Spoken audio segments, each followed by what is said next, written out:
I'll do you one better. I'll make an entire video. I mean, I don't have nearly enough time to show you where Jesus quoted from the law and the prophets because virtually everything he said in his entire ministry is found in the Old Testament, but I'll give you a few since you asked.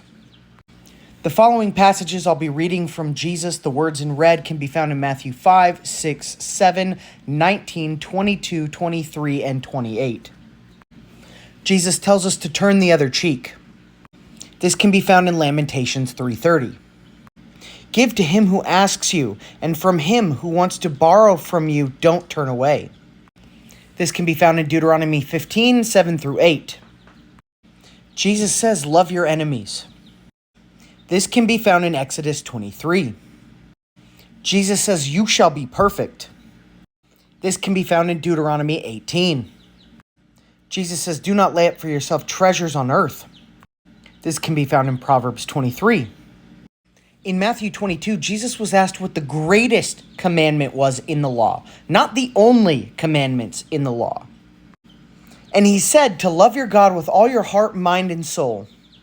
And he said the second greatest commandment was to love your neighbor as yourself. He quoted Deuteronomy 6:5.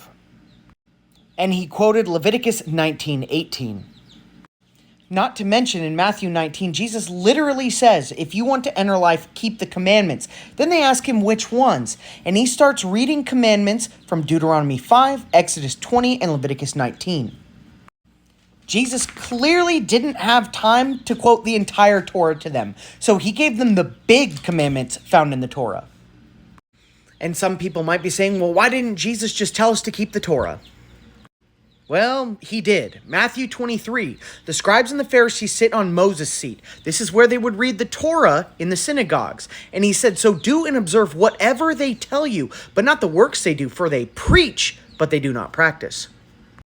Oftentimes when I quote this to people, they'll say, no, this was before the cross.